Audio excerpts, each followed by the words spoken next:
अच्छा। उसके बाद में दिन बीतते गए। राजा दक्ष के यहाँ महायज्ञ का आयोजन किया गया, जिसमें राजा दक्ष जी ने शंभु को आमंत्रण नहीं किया। आमंत्रण कौन दिया? हाँ जी, बुलाया। महायज्ञ के अंदर शिव शंकर भगवान को आमंत्रण नहीं किया। अच्छा, बुलाया नहीं। हाँ, और ना ही उनका कोई आसन लगाया गया। बाकी सभी देवी देवताओं का, गुरुजनों का, सबका आसन लगाया गया। और देव देवता बिल्कुल हाँ तो पहले मनुष्य वो दक्ष हो। सुनो तो सूरी, बता रहे हूँ, के अलावा भी तो देवी देवता हाँ, क्यों को नहीं हाँ? हाँ, ब्रह्मा विष्णु महेश और भी हैं, कई हैं, तो उनके बीच में उनका कोई स्थान नहीं रखा गया। जिस टाइम सती जी को यह पता चला कि पीहर में पिताजी ने महायज्ञ का आयोजन किया है, परंतु सती माता को यह भी पता था कि इनको आमंत्रण नहीं किया है, तो वो सती माता जो है वो शिव जी के पास जाती है और कहती है कि मेरे को पीहर जाना है, मायके जाना है। शंभू महाराज को पहले से पता था, वो तो अंतर्यामी है, लेकिन उन्होंने एक ही जवाब दिया कि बिना बुलाए किसी के घर ऊपर नहीं जाना चाहिए। 100 बातों की एक ही कड़ी बोली उन्होंने, और उसी के बाद बहुत से भजन भी बनाए गए हैं। ये भजन उसके बाद में बने हैं, इस कहावत के बाद बने हुए। हाँ, लेकिन उससे पहले शिव शंभू ने यह बोल दिया था कि बिन बुलाए किसी के घर नहीं जाना चाहिए। अगर आपकी इच्छा हो तो आप जा सकते हैं, मैं आपको नहीं रोक रहा, पालना अवहेलना नहीं कर रहा, लेकिन मैं मेरी खुशी से मैं ये नहीं बोलूंगा कि आप जाओ, क्योंकि उन्होंने हमें निमंत्रण नहीं दिया, तो हमें कोई ऐतराज नहीं है, मत दो, कोई बात नहीं, लेकिन हम बिना बुलाए किसी के घर पर नहीं जाएंगे। तो सती माता जी के साथ में उनके गणों को भेजा गया, शिव गणों को साथ में भेजा गया, शिव गणों को साथ में भेजा गया।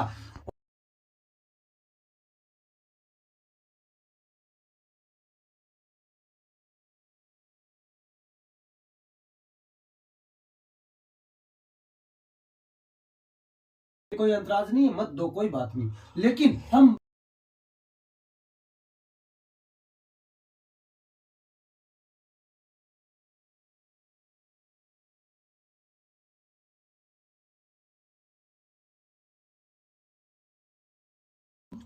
बिना बुलाए किसी के घर पर नहीं जाएंगे।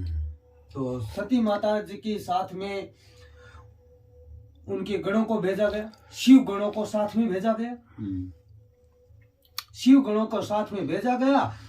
सती माता जो यज्ञ में पधारती है, वहां पर उनका कोई आदर सत्कार नहीं हुआ, और ना ही उस यज्ञ भाग के अंदर शिव शंकर का कोई आसन लगाया गया। बाकी सबकी गद्दियां हुई थी, सबका आसन लगा हुआ था, उनका कोई आसन नहीं लगा था। अच्छा। सती माता क्रोधित हो गई, कहती है कि मेरे पति का आसन ही नहीं लगाया आपने। तो वो कहने लगे, दक्ष जी वो तो भस्मी रमाते हैं, वो तो ऐसे रहते हैं, वो तो ऐसे रहते हैं। तो सती माता को पहले तो गुस्सा था ही था। वो क्यों था? कि उनको आमंत्रण नहीं दिया। दूसरी बात, ऊपर से ये बात बोल दी उनको कि ये तो शमशानों में रहता है, ये तो राख लपेटता है, वो करता है। तो सती माता को उससे ज्यादा भी गुस्सा और बढ़ गया, और गुस्सा बढ़ने की वजह से यज्ञ भाग शुरू हो रहा था, और एक साथ साइड में बैठ करके सती माता ने खुद अपनी, उसके पास भी बहुत सी शक्तियां थी सती माता के पास, तो उसने समय को भस्म कर डाला। समय में अग्नि प्रकट करके उसमें अपना मतलब प्राण त्याग दिए।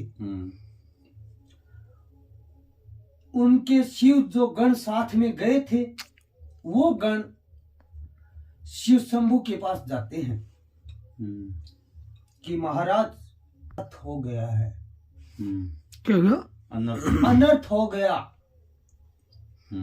तो जैसे ही उसने ध्यान लगाकर देखा कि क्या हुआ, तो उनको पता लग गया कि ऐसे ऐसे बात तीव्रता बोली गई है, उल्टी बात बोली गई है, उसकी वजह से इसने ये प्राण त्यागे हैं।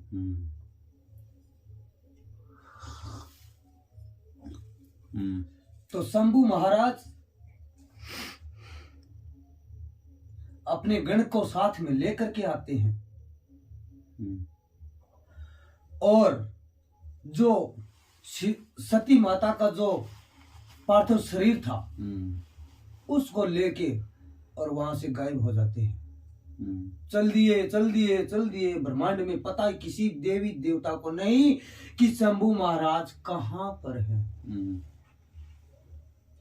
ना ब्रह्मा को पता, ना किसी और को पता, ना इंद्र को पता, मतलब किसी देवता को पता नहीं लगा।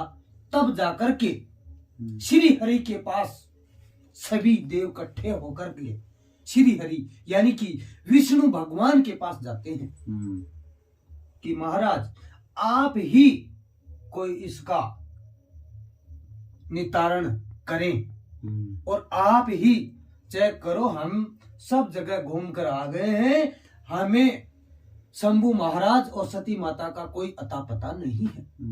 शंभू महाराज लिए मोढ़े पे और चल दिए भाई, कहीं नहीं मिल रहे। तब जाकर के विष्णु भगवान के पास जाते हैं। विष्णु भगवान ने एक ही जवाब दिया,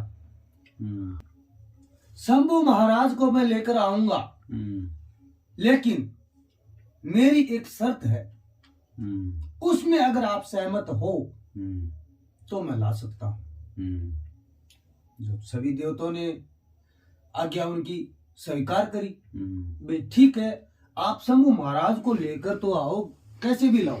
तब उन्होंने ये बोला था कि मैं जो सती जो पार्थिव शरीर है उसको नष्ट करे बगैर शंभू महाराज नहीं आएगा।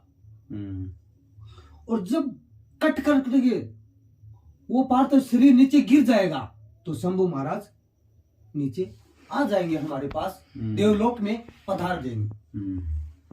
तो सभी देवों ने हाँ कर दिया, भी ठीक है जैसे भी उनको लेके तो आओ, उसके बगैर तो कोई काम ही नहीं चलने वाला। तब जाकर के विष्णु भगवान ने अपने चक्कर छोड़ा था।